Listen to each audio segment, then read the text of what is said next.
नमस्कार। आप सभी का बायजूस आईएएस में बहुत स्वागत है। आज के अपने इस सत्र में हम 2 फरवरी सन 2021 को आए द हिंदू समाचार पत्र में छपी प्रमुख खबरों का और संपादकीयों का विश्लेषण करेंगे।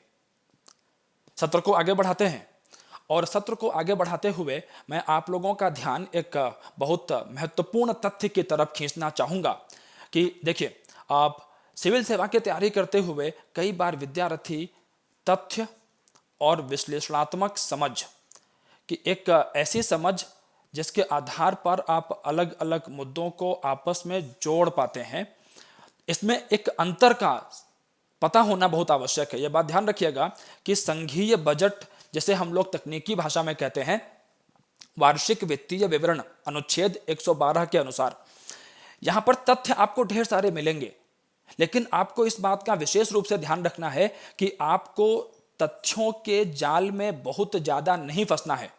यह बात आपको विशेष रूप से ध्यान रखनी है। आपको एक विश्लेषणात्मक समझ विकसित करनी है और इसी के आधार पर आपको आगे बढ़ना है। चलिए आगे बढ़ते हैं। क्योंकि महामारी का एक दौर बीता है और इस महामारी ने हमें कई सारे सबक भी सिखाए हैं और निश्चित रूप से हमारे इस बजट के ऊपर में महामारी का जो एक भयावहता हमने झेली है, उसका एक असर स्वाभाविक रूप से दिखाई पड़ना ही था। आप लोग विशेष रूप से ध्यान रखेंगे यहां पर कि आप इस चर्चा का लाभ, आप लोग मुख्य परीक्षा का जो अर्थव्यवस्था का खंड है उसमें तो आप इसका लाभ लेंगे ही लेंगे।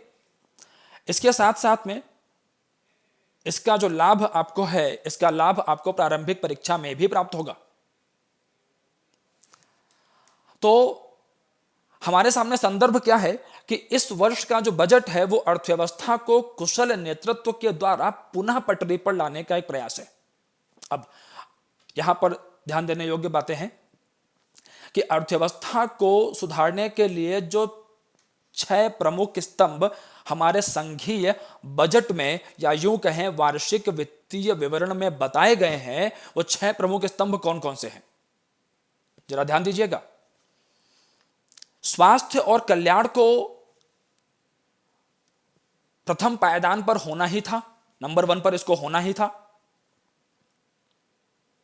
क्योंकि हमें इस महामारी के दौर में यह सबक प्राप्त हुआ कि स्वास्थ्य के क्षेत्र में हमें अपने खर्च को, अपने निवेश को बढ़ाना होगा। किसी देश के नागरिक ही उस देश की सबसे बड़ी पूंजी होते हैं। इसके साथ साथ में भौतिक और वित्तीय पूंजी के लिए एक भौतिक और वित्तीय पूंजी तथा बुनियादी ढांचे के विकास को ध्यान में रखा गया। आकांक्षी भारत के लिए समावेशी विकास, यहां पर यह आकांक्षी शब्द आप विशेष रूप से ध्यान रखेंगे। आकांक्षी जिला नाम की एक अवधारणा भी है, उसकी बात भी हम लोग करेंगे। अब आकांक्षी शब्द का अर्थ क्या है, ये छोटे छोटे शब्दों के अर्थ आपको पता होने चाहिए। आकांक्षी शब्द का अर्थ यहां पर है कि जिसका विकास अभी हुआ नहीं है, जो अल्प विकसित है, लेकिन वो ये चाहता है कि विकास हो। अब ये जो है जिले के स्तर पर भी हो सकता है, अब ये राज्य के स्तर पर भी हो सकता है, देश के स्तर पर भी हो सकता है। और समावेशी शब्द का अर्थ क्या है? समावेशी शब्द का अर्थ है विकास की सब तक पहुंच। ध्यान रखेंगे, विकास की सब तक पहुंच। भाई, अगर राष्ट्र का विकास होगा तो राष्ट्र का जब विकास होता है तो इस विकास के लाभ अंतिम पायदान पर खड़े व्यक्ति तक भी पहुंचने चाहिए। यह एक बहुत बड़ी चुनौती है किसी भी राष्ट्र के समक्ष, और निश्चित रूप से हमारे समक्ष भी यह चुनौती है कि हमारे देश के अंदर में संसाधनों का, समृद्धि का समतापूर्ण बंटवारा हो। जो विषमता है वो विषमता कम रहे। तत्पश्चात मानव पूंजी का विकास, इसके बाद नवाचार और अनुसंधान। देखिए, हमें वर्तमान को संभालते हुए भविष्य के लिए नवाचारों और अनुसंधान को बढ़ावा देना ही पड़ेगा। इसमें एक बहुत अच्छा उदाहरण है हमारे सामने चीन का। चीन ने अनुसंधान और नवाचार के क्षेत्र में बहुत अधिक निवेश किया और इसी का परिणाम है कि आज इस नीति को जो है आरंभ करने के करीब 30-40 साल के बाद में आज चीन विश्व शक्ति अमेरिका को पीछे करने को आतुर दिखाई पड़ता है। न्यूनतम सरकार और अधिकतम शासन, छठा बिंदु।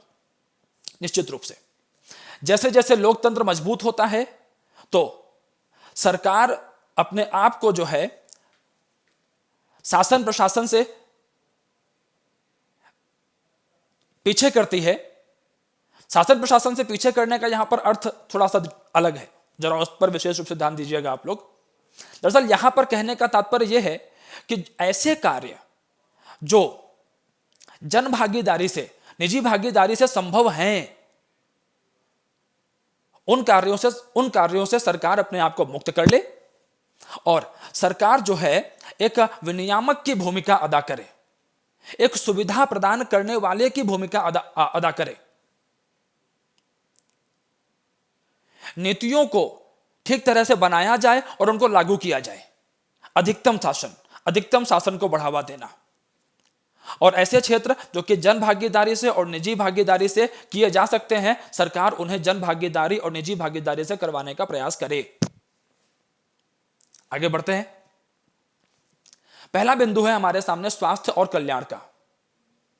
देखिए, स्वास्थ्य और कल्याण की जब बात की जाती है तो निश्चित रूप से निर्मला सीतारमण जी ने, हमारी माननीय वित्त मंत्री महोदया ने इस बात को दिखाया। 137% की वृद्धि स्वास्थ्य क्षेत्र में खर्च में दर्ज की गई है इस वर्तमान बजट में, जो इस बात को दिखाता है कि सरकार स्वास्थ्य के क्षेत्र में निवेश को लेकर गंभीर है और मानव पूंजी के विकास पर अत्यधिक ध्यान दिया जाएगा। अब इसमें 3 प्रमुख बिंदु हैं, ध्यान दीजिएगा आप लोग। निवारक, उपचारात्मक और कल्याण। निवारक मतलब भाई बीमारी होगी ही क्यों, आपको बीमारी को होने से पहले ही रोका जाए। निवारक, उपचारात्मक, अगर बीमारी हो गई तो फिर उपचार किया जाए, उपचार की व्यवस्थाएं दी जाएं। और कल्याण कि उपचार के तत्पश्चात व्यक्ति के भौतिक और मानसिक कल्याण, अगर उसके देखिए बीमारी किसी को होती है, अगर बीमार व्यक्ति निश्चित रूप से मानसिक रूप से और शारीरिक रूप से उस पर असर तो पड़ता ही है। इसको आप यूं समझिए कि जो लोग कोविड-19 महामारी से, या तकनीकी भाषा में मैं आपसे कहूं तो SARS-CoV-2 इस वायरस से ग्रसित हुए, उन पर शारीरिक रूप से असर तो हुए ही हुए, मानसिक रूप से भी वो लोग प्रभावित हुए। और ये बात विभिन्न अध्ययनों में हमारे सामने आई तो सरकार ने निश्चित रूप से यहां पर ध्यान दिया कि बीमारी के तत्पश्चात कल्याण एक बहुत बड़ा बिंदु है जिस पर ध्यान देने की आवश्यकता है। इसके साथ साथ में कोविड वैक्सीन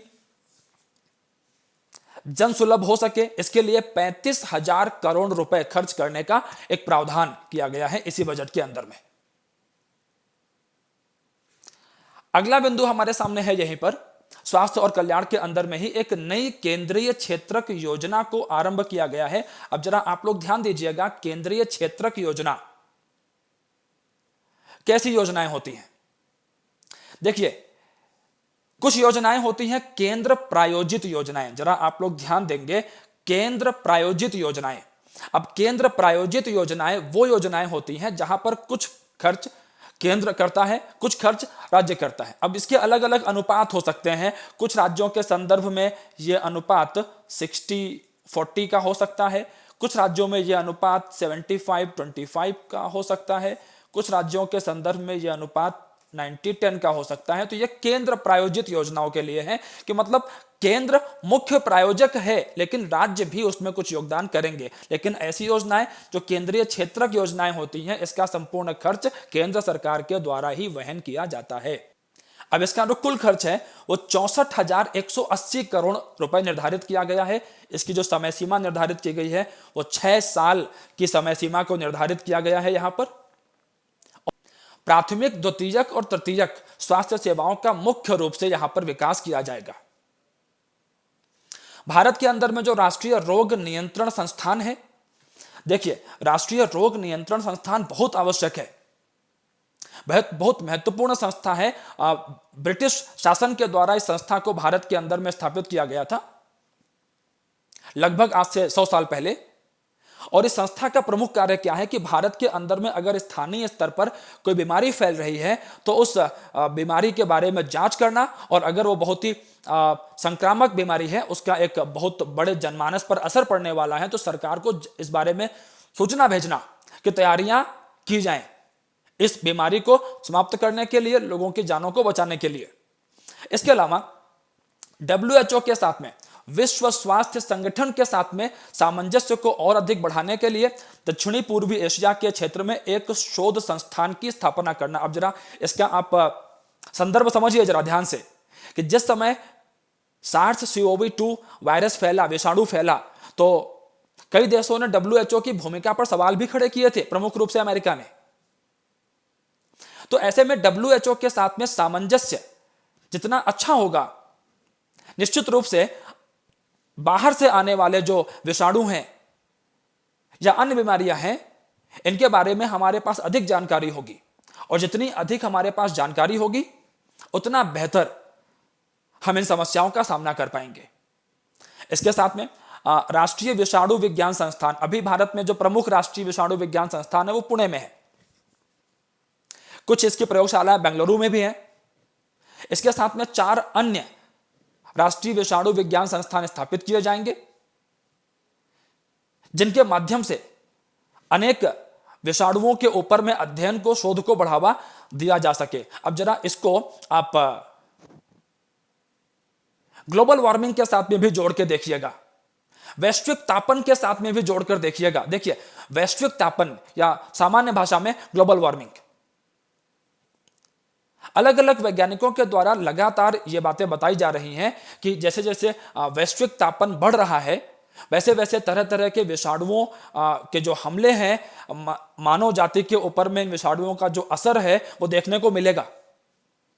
तो निश्चित रूप से हमें राष्ट्रीय विषाणु विज्ञान संस्थान स्थापित करने की दिशा में गंभीर प्रयास करने ही पड़ेंगे, और सरकार ने PM आत्मनिर्भर स्वस्थ भारत योजना के संदर्भ में इसको आरंभ करके अपनी गंभीरता को यहां पर दर्शाया है। मिशन पोषण 2.0। अब देखिए, पोषण हमारे देश के अंदर में मुख्य रूप से नवजात शिशु, बच्चे, महिलाएं, बालिकाएं, इनमें पोषण एक बहुत सामान्य समस्या है।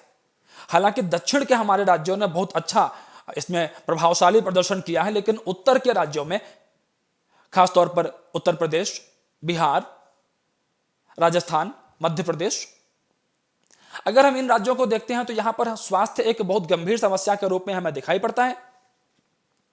और ऐसे में प्रत्येक व्यक्ति तक, बच्चों तक, बालिकाओं तक, महिलाओं तक एक पोषण की जो पोषक तत्व हैं वो उनको मिल सके, इसके लिए मिशन पोषण 2.0 को आरंभ किया गया है। अब आप लोग यहां पर जरा ध्यान दीजिएगा, 112 आकांक्षी जिले। अब ये आकांक्षी शब्द बहुत महत्वपूर्ण है। यहां पर थोड़ी देर पहले भी मैंने बात की थी आपसे आकांक्षी के बारे में। देखिए, आकांक्षी शब्द का अर्थ यह होता है कि ऐसा क्षेत्र जो विकास करना चाहता है, अभी विकसित है नहीं, अल्प विकसित है या विकासशील है, लेकिन वो विकसित राज्य की, जिले की, या ये किसी भी स्तर पर हो सकता है, जिले में हो सकता है, ठीक है, ये राज्य के स्तर पर हो सकता है, ये राष्ट्र के स्तर पर हो सकता है। तो भारत सरकार ने नीति आयोग की मदद से जो है आकांक्षी जिलों का एक कार्यक्रम आरंभ किया था, और इसका जो मुख्य उद्देश्य है वो उद्देश्य यह रखा गया था कि भारत के अंदर में जो बहुत अधिक पिछड़े जिले हैं, उन जिलों को भी विकास की दौड़ में शामिल किया जाए, उन जनपदों को विकास की दौड़ में शामिल किया जाए, उन्हें प्रोत्साहित किया जाए। और इसके लिए ये जो आकांक्षी जिलों का कार्यक्रम आरंभ किया गया था, मिशन पोषण 2.0, ऐसे ही 112 आकांक्षी जिलों को ध्यान में रख करके आरंभ किया गया है। भौतिक और वित्तीय पूंजी, बुनियादी ढांचा, अब यहां पर बहुत ध्यान दीजिएगा आप कि पूंजीगत व्यय, किसी भी राष्ट्र में राजस्व व्यय की तुलना में पूंजीगत व्यय हमेशा बेहतर होता है और सरकार करीब 5.5 लाख करोड़ रुपए पूंजीगत व्यय के रूप में जो है करने को तैयार है इस बजट के माध्यम से। देखिए, पूंजीगत व्यय क्या होता है? जब आप आधारभूत संरचना में निवेश कर रहे होते हैं, आप विद्यालयों में निवेश कर रहे हैं, आप अच्छी सड़कों में निवेश कर रहे हैं, आपने अच्छे जो है विश्वविद्यालय खोले हैं, आपने अच्छे अस्पताल खोले हैं, ये सब पूंजीगत व्यय जिसके भविष्य में लाभ मिलेंगे हमें। राजस्व व्यय क्या होता है? जैसे कि हमने एक रेफ्रिजरेटर खरीद लिया, एक एसी खरीद लिया, तो अब इसका हम उपभोग करेंगे, इससे हमें कुछ आय नहीं इसमें हमारे लिए जो है उत्पन्न होने वाली है। हमने अच्छे कपड़े खरीद लिए, हमने जाके खूब सारी ढेर सारी मूवीज देख ली, ये सब राजस्व व्यय है, इससे हमें भविष्य में कोई आय प्राप्त होने वाली नहीं है। पूंजीगत व्यय ऐसा व्यय है जिससे भविष्य में हमें कुछ आय प्राप्त होगी। इसके अलावा बैंकों का पुनः पूंजीकरण। अब बैंकों का पुनः पूंजीकरण एक बहुत बड़ा मुद्दा है। देखिए, निश्चित रूप से हमारे देश में गैर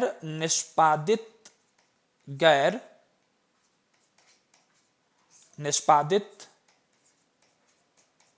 संपत्ति एनपीए एक बहुत बड़ी समस्या है और ऐसे में कई सारे ऐसे बैंक हैं जिनकी जो गैर निष्पादित संपत्तियां हैं वो बहुत अधिक हैं।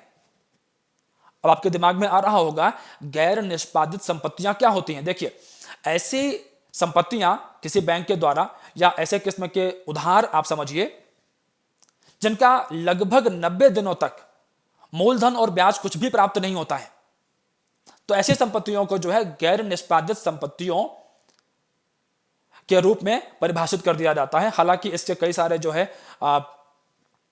पुनः विभाजन भी किए गए हैं, लेकिन अभी हमें यहां पर यही समझना है कि ऐसे लोन, ऐसे उधार जिनका बकाया बैंकों को प्राप्त नहीं हो रहा, तो ऐसे में भारतीय बैंकों पर इसका बहुत खराब असर पड़ रहा है।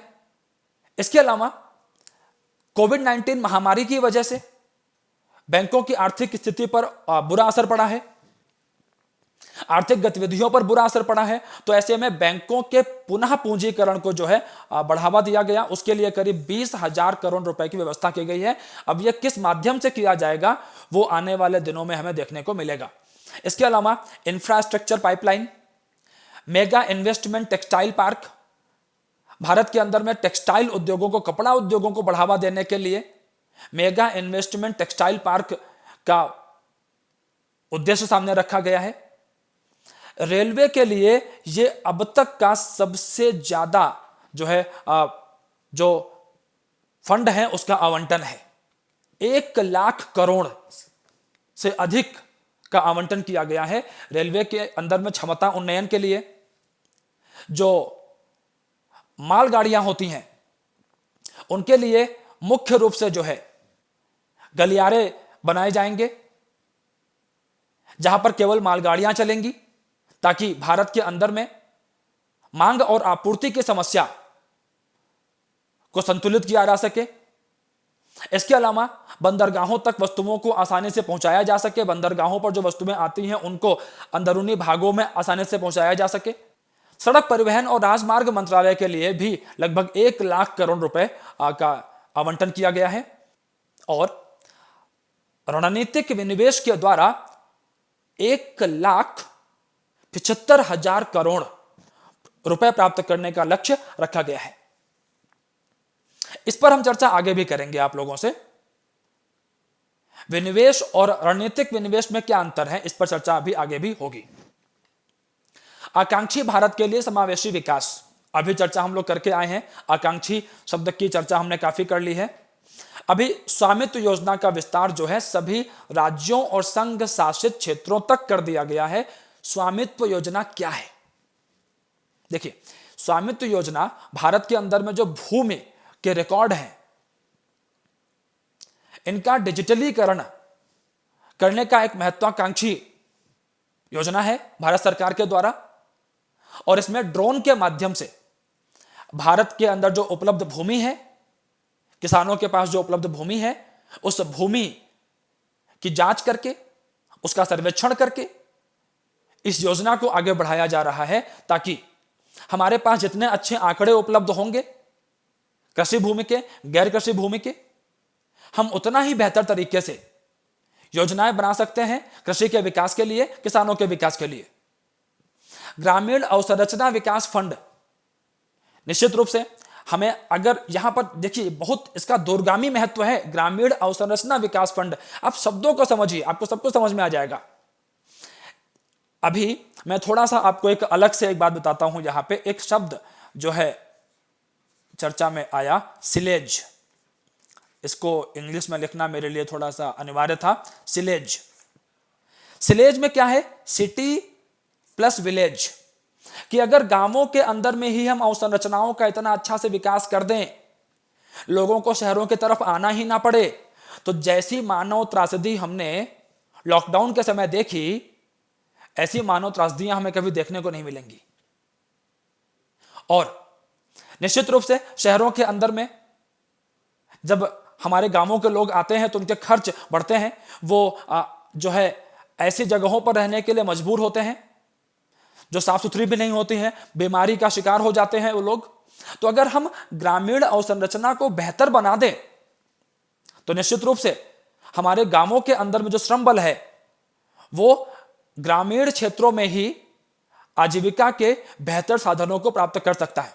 इसके अलावा हमारे किसानों के लिए, किसानों के जो हमारे उत्पाद हैं, जनजातीय लोगों के जो उत्पाद हैं, उनको इलेक्ट्रॉनिक माध्यमों से देश भर के बाजार को उपलब्ध कराया जा सकता है। और निश्चित रूप से जब इतना बड़ा बाजार हमारे किसानों को, जनजातीय लोगों को प्राप्त होगा तो निश्चित रूप से उनकी आय भी बढ़ेगी। और सन 2022 तक सरकार का जो उद्देश्य है किसानों की आय को दुगना करने का, निश्चित रूप से उस दिशा में हम आगे बढ़ पाएंगे। इसके अलावा one nation one ration card. अब देखिए, ऐसे जितने भी लोग जो आजीविका की तलाश में अलग अलग क्षेत्रों में जाते हैं, अब उनका राशन कार्ड कहीं और का बना हुआ है, किसी और राज्य का है, वो आजीविका के लिए किसी और राज्य में चले गए, फिर क्या किया जाए? तो ऐसे में one nation one ration card का जो योजना है, ये ऐसे लोगों के लिए बहुत ही लाभदायक सिद्ध हो सकता है। इसके अलावा वैश्विक तापन। वैश्विक तापन आज की तिथि में एक बहुत बड़ी चुनौती है मानवता के सामने भी, वैश्विक तापन। अब नेशनल हाइड्रोजन एनर्जी मिशन के माध्यम से स्वच्छ ऊर्जा को बढ़ावा दिया जा रहा है ताकि वैश्विक तापन का मुकाबला हम ठीक से कर पाए। वैश्विक तापन से लड़ने के लिए हमें ऊर्जा के नवीकरणीय स्रोतों पर विशेष रूप से ध्यान देना पड़ेगा, और नेशनल हाइड्रोजन एनर्जी मिशन इस दिशा में एक गंभीर प्रयास दिखाई पड़ता है। शहरी जल जीवन मिशन के लिए 2,87,000 करोड़ रुपए आवंटित किए गए हैं। देखिए,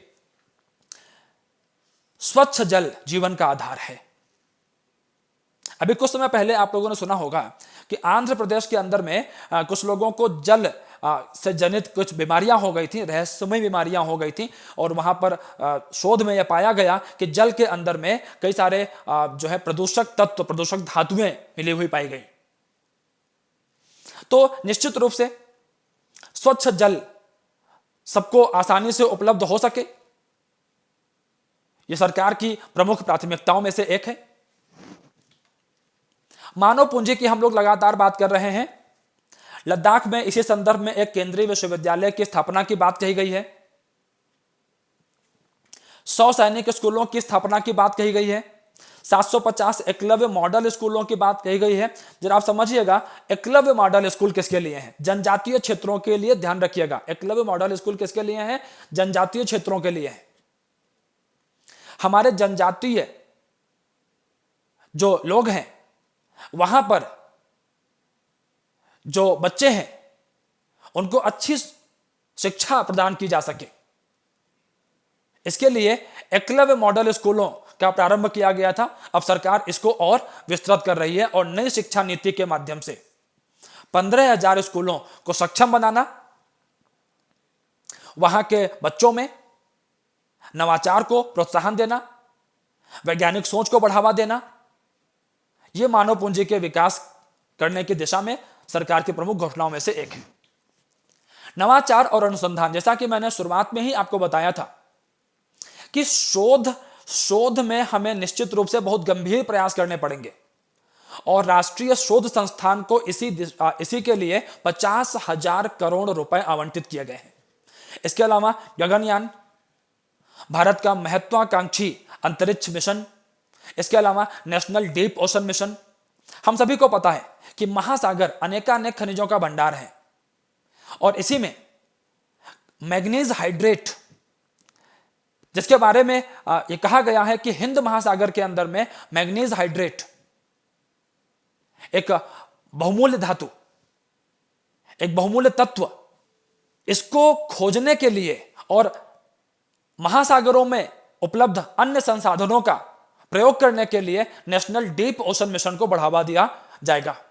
राष्ट्रीय भाषा अनुवाद मिशन बहुत ही महत्वाकांक्षी मिशन है भारत सरकार का। ये दरअसल इसका आप जो संदर्भ है वो समझिए। बात दरअसल ऐसी है कि भारत सरकार जो भी अधिनियम लाती है, कानून लाती है, सरकार का अब यह प्रयास है कि वो जो अधिनियम है, जो कानून है, इनको कई भाषाओं में उनका अनुवाद किया जाए ताकि अलग अलग भाषा के जो क्षेत्र, अलग अलग भाषाभाषी क्षेत्रों के जो लोग हैं वो भी उनको पढ़ सकें और समझ सकें। निश्चित रूप से एक अच्छी पहल है।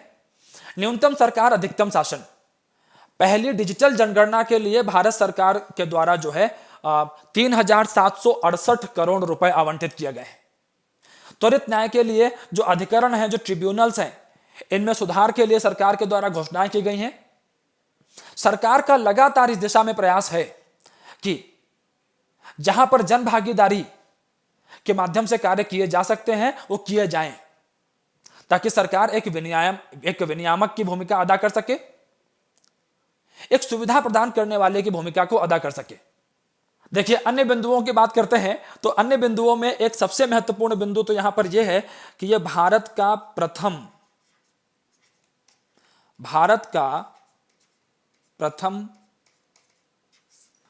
पेपरलेस बजट है। यह भारत का प्रथम पेपरलेस बजट है। LIC का IPO शीघ्र ही लाया जाएगा। देखिए, निश्चित रूप से जब सरकार इतना अधिक खर्च करेगी तो उसके लिए धन की आवश्यकता होगी। धन कहां से आएगा?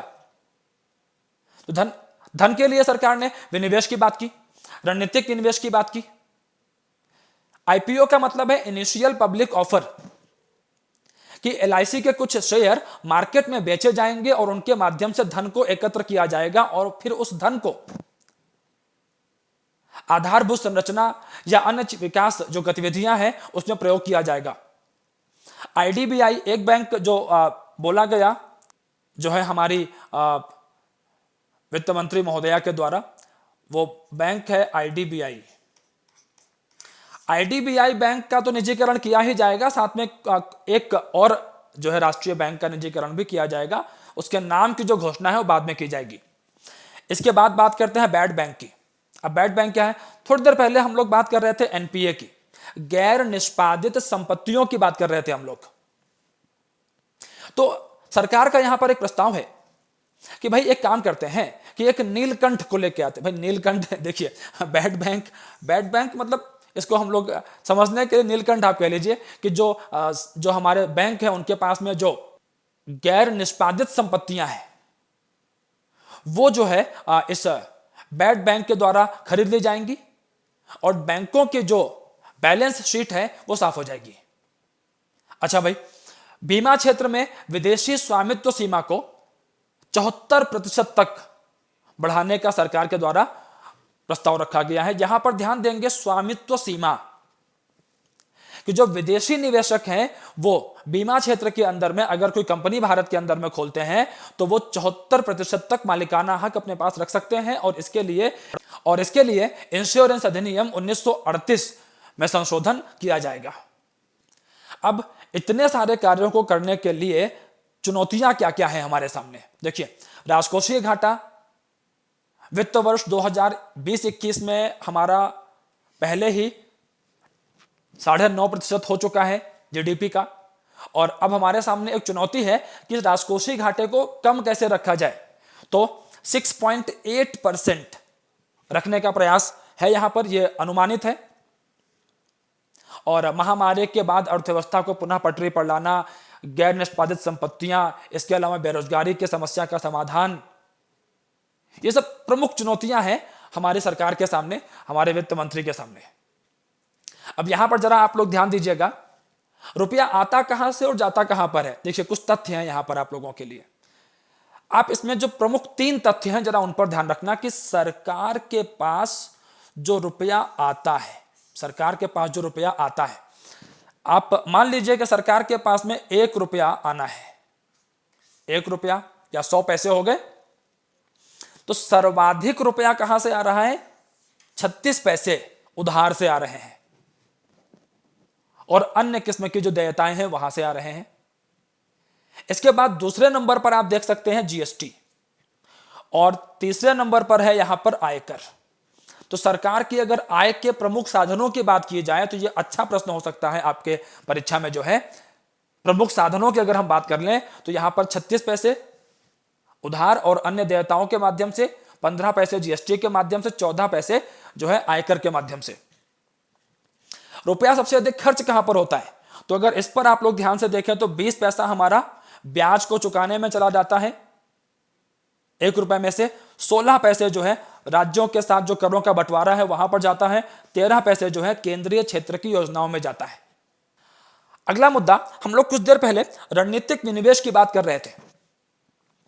देखिए, ये अगर खबर आप लोग देखेंगे समाचार पत्र में तो आपको पेज नंबर 2 जीएस पेपर 3 के लिए जो है ये महत्वपूर्ण खबर आपको देखने को मिल जाएगी द हिंदू समाचार पत्र में पेज नंबर 2 पर। अब रणनीतिक विनिवेश के द्वारा 1,75,000 करोड़ रुपए की प्राप्ति की बात तो कर दी है माननीय वित्त मंत्री महोदया ने। आपके सामने एक प्रश्न आ रहा होगा कि सर विनिवेश क्या है, रणनीतिक विनिवेश क्या है? देखिए, सार्वजनिक क्षेत्र के उपक्रम जो होते हैं उसमें सरकार जब अपनी हिस्सेदारी को बेचती है तो इसको कहते हैं विनिवेश। अच्छा भाई, इसमें सरकार क्या करती है? सरकार अपने जो हिस्से के जो शेयर हैं इसे किसी निजी इकाई को स्थानांतरित कर देती है। लेकिन एक बात यहां ध्यान रखने वाली है कि सरकार जो है मालिकाना हक या स्वामित्व तो अपने हाथों में ही रखती है जब विनिवेश करती है सरकार। लेकिन जब रणनीतिक विनिवेश किया जाता है तो इसमें क्या होता है कि प्रबंधन भी निजी क्षेत्र को दे दिया जाता है। ध्यान रखेंगे इस बात को, प्रबंधन भी निजी क्षेत्र को दे दिया जाता है। ये यहां पर ये जो बिंदु है ये बहुत महत्वपूर्ण है, आपको इसी पर ध्यान रखना है। तो ये जो आखिर का बिंदु है ये इसे और अधिक स्पष्ट कर रहा है कि साधारण विनिवेश के विपरीत रणनीतिक बिक्री या विनिवेश एक प्रकार से क्या है, ये बिक्री बोलिए या आप इसे कहिए विनिवेश, और ये क्या है, एक प्रकार का निजीकरण है। और जिन संस्थाओं के विनिवेश की बात की जा रही है संस्थाएं कौन कौन सी हैं? बीपीसीएल है, एयर इंडिया है, शिपिंग कॉर्पोरेशन ऑफ इंडिया है, कंटेनर कॉर्पोरेशन ऑफ इंडिया है, आईडीबीआई बैंक की बात मैंने अभी अभी करी थी आप लोगों से, बीईएमएल है, पवन हंस है, नीलांचल इस्पात निगम लिमिटेड आदि। इसके अलावा एक जो महत्वपूर्ण घोषणा और रही, जैसे आप लोग पेज नंबर 2 पर ही देख सकते हैं, मुख्य परीक्षा और प्रारंभिक परीक्षा दोनों के लिए महत्वपूर्ण है। ध्यान रखिएगा इस बात को आप लोग कि ऐसे व्यक्ति जिनकी उम्र 75 वर्ष से अधिक है, जिनकी उम्र 75 वर्ष से अधिक है, जिनकी आय के साधन केवल पेंशन और ब्याज से जो प्राप्त आय है वही है, तो ऐसे लोगों को आयकर भरने से छूट दी गई है। इसके अलावा आयकर से जुड़े हुए विवादों को शीघ्र निपटाने के लिए एक विवाद निपटान समिति की स्थापना की बात की गई है। इसके अलावा फेसलेस आयकर अपील प्राधिकरण की स्थापना की बात की गई है कि इस जो फेसलेस आयकर अपील प्राधिकरण है बहुत चर्चा में रहा है। ये दरअसल इसमें है क्या कि अगर मान लीजिए कोई व्यक्ति बैठा हुआ है दिल्ली में और उसका कोई विवाद है आयकर से जुड़ा हुआ और उसने अपील की अधिकरण के अंदर में, ट्रिब्यूनल के अंदर में, तो मान लीजिए कि वो जो अधिकारी है वो बेंगलुरु में बैठा हुआ है चेन्नई में बैठा हुआ है, तो वो भी उस मुद्दे को जो है दिल्ली में बैठे व्यक्ति के विवाद को सुलझा सकता है। यह गोपनीयता के सिद्धांत पर काम करेगा, इसीलिए यहां पर शब्द है फेसलेस। और सरकार का तर्क है कि इससे जो विवाद हैं उनको निपटाने में तेजी आएगी। इसके अलावा अंतरराष्ट्रीय आर्थिक सेवा केंद्रों से व्यापार को प्रोत्साहन देने की मंशा भी सरकार ने यहां पर दिखाई है। देखिए, अंतरराष्ट्रीय आर्थिक सेवा केंद्र होते क्या हैं? सबसे पहले तो आप इस बात को समझिए। भारत के अंदर में गुजरात की जो गिफ्ट सिटी है, यह बहुत चर्चा में है इसी के लिए। दरअसल अंतरराष्ट्रीय जो आर्थिक सेवा केंद्र होते हैं, ये हमारे देश के अंदर में स्थित कुछ ऐसे क्षेत्र होते हैं जहां से आप अंतरराष्ट्रीय आर्थिक सेवाएं प्राप्त कर सकते हैं, है भारत के अंदर में। और जो लोग अंतरराष्ट्रीय आर्थिक सेवा केंद्रों से अपने कार्य को करेंगे, उन्हें कर में राहत दी जाएगी। सरकार का एक यहां पर साफ तौर पर कहना है, कर में राहत दी जाएगी, जिसके माध्यम से भारत में अंतरराष्ट्रीय आर्थिक सेवा केंद्रों से व्यापार को प्रोत्साहन दिया जा रहा है। इसके अलावा जो विदेशी पोर्टफोलियो निवेशक हैं, जिन्हें हम लोग आसान भाषा में एफपीआई निवेशक भी कह देते हैं, तो इनको जो लाभांश प्राप्त होते हैं उस पर कर से राहत दी गई है।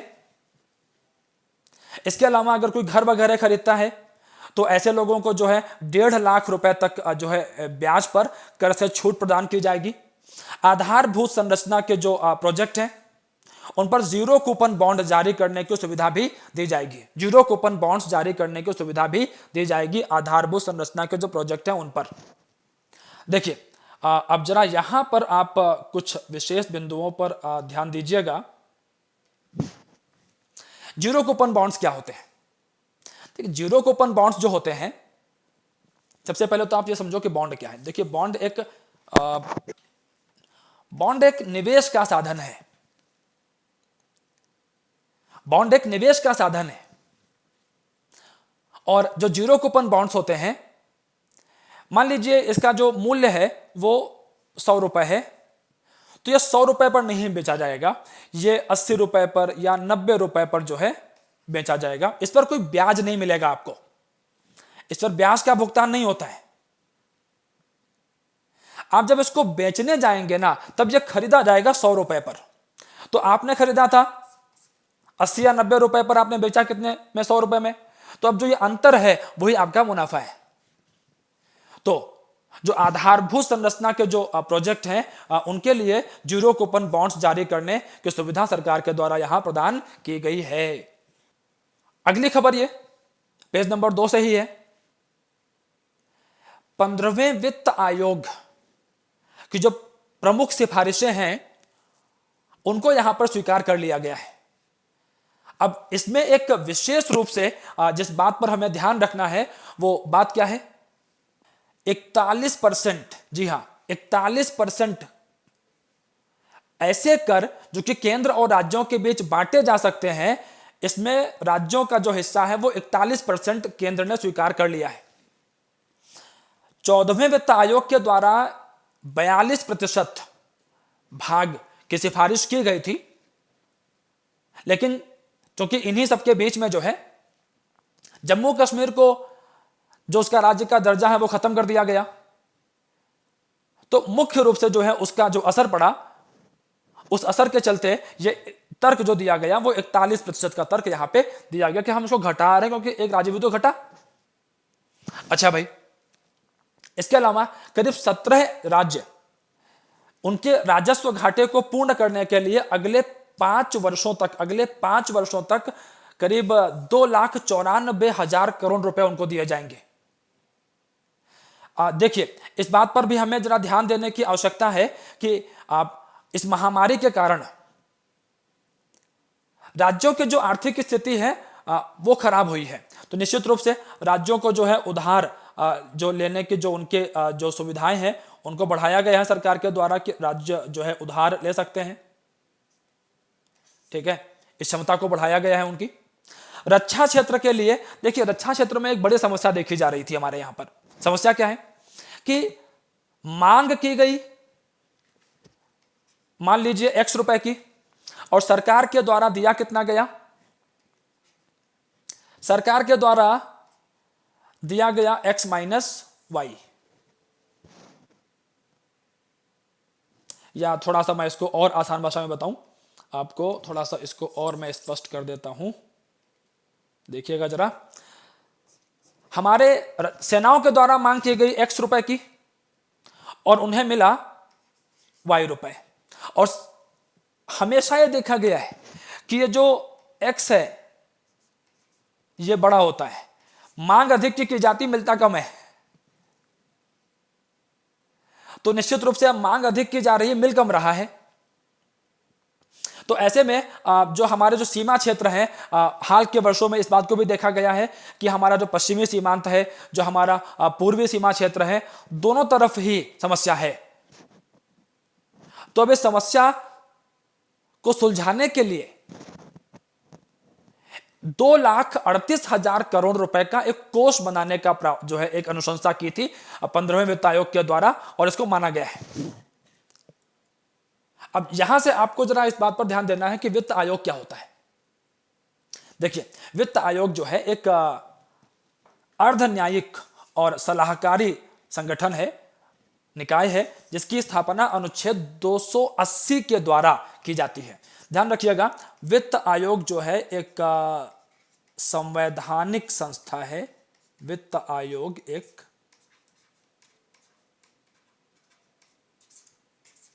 एक संवैधानिक संस्था है, और लगभग हर 5 वर्ष के बाद, या फिर इसमें संविधान के प्रारंभ से 2 वर्ष के भीतर, या 5 वर्ष की समाप्ति पर, या उसके पहले भी, जिससे भी राष्ट्रपति आवश्यक समझे, एक वित्त आयोग का गठन कर सकते हैं। केसी नियोगी साहब पहले वित्त आयोग के अध्यक्ष थे भारत के अंदर में। और ध्यान रखना, इसकी जो सलाह है, मतलब वो सरकार पर बाध्यकारी नहीं है। इसकी जो सलाह है वो बाध्यकारी नहीं है, ध्यान रखिएगा इसको विशेष रूप से। केंद्र और राज्यों के बीच करों का बंटवारा किस तरीके से किया जाएगा, इस विषय को मुख्य रूप से वित्त आयोग के द्वारा जो है निर्देशित किया जाता है। 15वें वित्त आयोग की अगर हम लोग बात करें, 2017 में गठन को मंजूरी मिली थी। इसकी जो सिफारिशें हैं 2020 से 25 की जो अवधि है उसके लिए लागू की जाएंगी। अच्छा भाई, 15वें वित्त आयोग के जो अध्यक्ष थे वो श्री NK सिंह साहब हैं। कुछ एक ये जो है तथ्यात्मक बातें हैं जिन पर थोड़ा सा आप लोग ध्यान दे लीजिएगा। बहुत सामान्य तथ्य हैं, बहुत ही सामान्य तथ्य हैं। अगला समाचार है पेज नंबर 4, और जैसा कि आप लोग अब तक समझ ही गए होंगे कि आज के सत्र में जो भी समाचार हैं वो सब बजट से ही संबंधित हैं, और GS3 इकोनॉमी से संबंधित है। Consumers will not be burdened by farm cess. कृषि क्षेत्र में सुधार के लिए एक कृषि क्षेत्र उपकर को लगाने की बात कही गई है। पेट्रोल के ऊपर में, डीजल पर, सेब, शराब आदि पर। पेट्रोल पर 2.5 रुपए पर लीटर और डीजल पर 4 रुपीज पर लीटर के हिसाब से उपकर लगाया जाएगा। अब आप लोग सोच रहे होंगे, जरा सोच के देखिएगा कि अगर पेट्रोल और डीजल का दाम बढ़ा देंगे तो महंगाई भी बढ़ेगी, लेकिन नहीं, सरकार ने यहां पर उपाय किया है। सरकार ने यहां पर उपाय क्या किया है? सरकार ने यहां पर उपाय यह किया है कि अन्य तरह के जो कर हैं पेट्रोल और डीजल के ऊपर में, उन्हें कम किया है और उपकर को लगाया है। तो इसी आधार पर इसको कहा गया है कि जो सामान्य लोग हैं, जो सामान्य जनता है, उस पर इसका असर नहीं पड़ेगा। तो फिर उपकर क्यों लगाया? दरअसल है क्या कि उपकर का जो पैसा होता है वो सीधे केंद्र के पास जाता है, और उपकर से प्राप्त पैसे को, धन को केंद्र राज्यों के साथ में साझा नहीं करती है। और अगर उपकर के साथ, जो उपकर से जो धन प्राप्त हो रहा है, साझा नहीं करेगा केंद्र, तो केंद्र की अपनी आय है वो। अच्छा भाई, आज के सत्र में हम लोगों ने इन सारे मुद्दों पर चर्चा करी। बजट से संबंधित जो मुद्दे हैं उनकी एक विश्लेषणात्मक समझ विकसित करने का प्रयास किया हम सभी ने। अब मैं अपने उस उद्देश्य में कितना सफल हो पाया हूं, यह मालूम चलेगा जब आप मुख्य परीक्षा से संबंधित इस एक प्रश्न का जो है एक उत्तर लिखने का प्रयास करेंगे। कोविड महामारी के द्वारा जन स्वास्थ्य के समक्ष जो चुनौतियां प्रस्तुत की गई हैं, क्या वर्तमान बजट उन चुनौतियों का समाधान करता प्रतीत होता है? आलोचनात्मक विश्लेषण कीजिए। सबसे पहले चुनौतियों की बात करनी है कि कोविड महामारी के द्वारा जन स्वास्थ्य के समक्ष कौन कौन सी चुनौतियां प्रस्तुत की गई।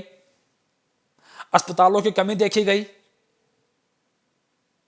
इसके अलावा जो स्वास्थ्य कर्मचारी हैं, कई जगहों पर उनकी कमी भी देखी गई। कुशल कर्मचारियों के स्तर पर कमियां देखी गई। वेंटिलेटर्स की कमी देखी गई। उपकरणों की कमी देखी गई।